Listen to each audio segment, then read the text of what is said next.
तो चलते हैं मेंटल मैथ कक्षा 8 के अगले प्रश्न पर। मैं हूं हरी सर और आप देख रहे हैं मेरा YouTube channel maths with Hari sir, special Hindi medium के बच्चों के लिए।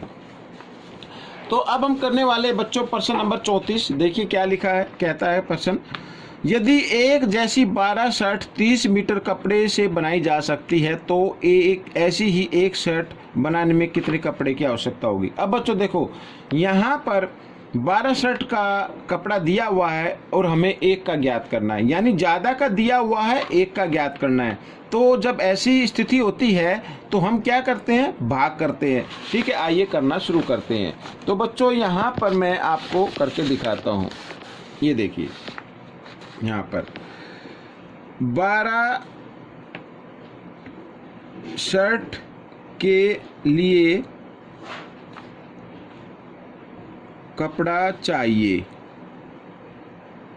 बराबर 30 मीटर।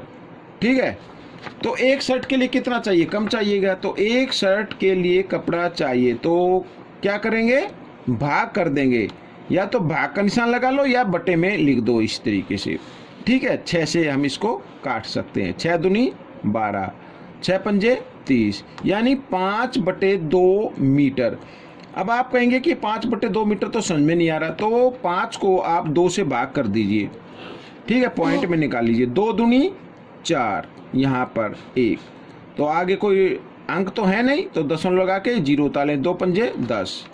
तो इस तरीके से, तो यानी 2.5 मीटर यानी 2.5 मीटर हो गया।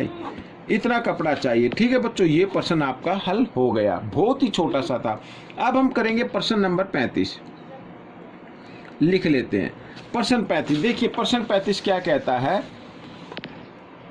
5 सही 1/2 मीटर तार को 11 बराबर भागों में काटा गया तो प्रत्येक भाग की लंबाई बताओ। ठीक है, कुल तार कितना है, 5 सही 1/2 मीटर। आइए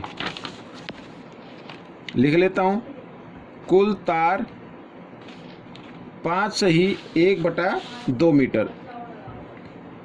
मीटर, यानी कि इसको हम भिन्न में बदल लेते हैं। 2 पंजे 10, 10 अरे 11, 11/2 मीटर या करके।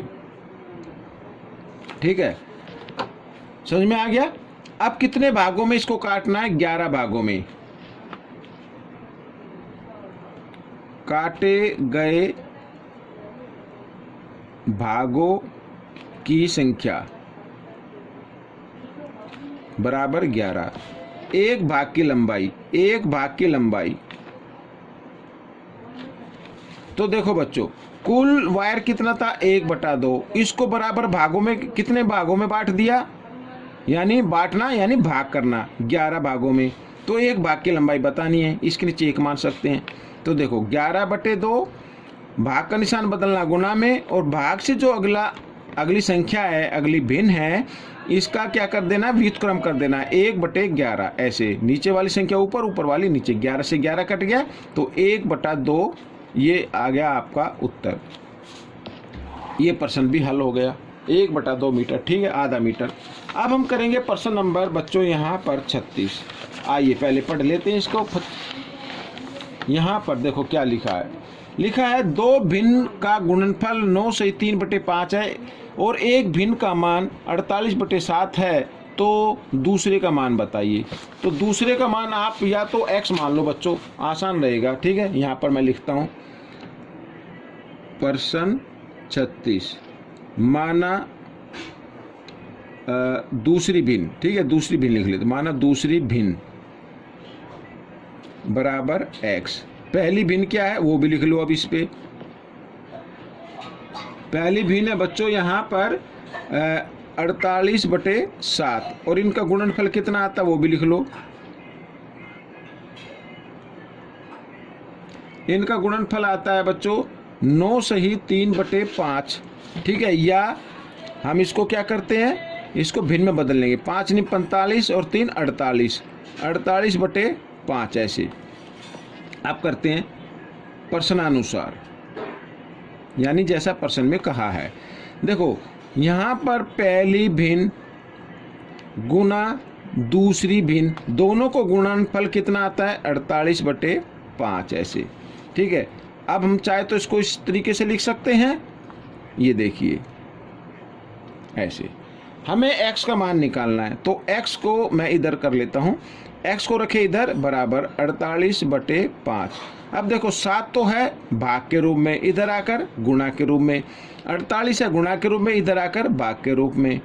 तो इस तरीके से, तो ये 48 से 48 कट गया, तो x का मान आ गया 7/5। ठीक है, ये दूसरी भिन्न आ गई। अब आप चाहे तो इसको किस में लिख सकते हैं, मिश्र संख्या में लिख सकते हैं, या यूं का यूं रख सकते हैं। और मिश्र संख्या में लिखना है तो वो आ जाएगा 1 सही 2/5। ठीक है, ये भी आपका उत्तर है और ये भी आपका उत्तर है, आपकी मर्जी है। तो बच्चों ये 3 प्रश्न हल हो गए हैं। आपको ये प्रश्न कैसे लगे मुझे ज़रूर बताएं, और इसमें से सीखकर दूसरे बच्चों को ज़रूर सिखाएं। मिलते अगले पार्ट में, तब तक आप प्रैक्टिस करते रहें।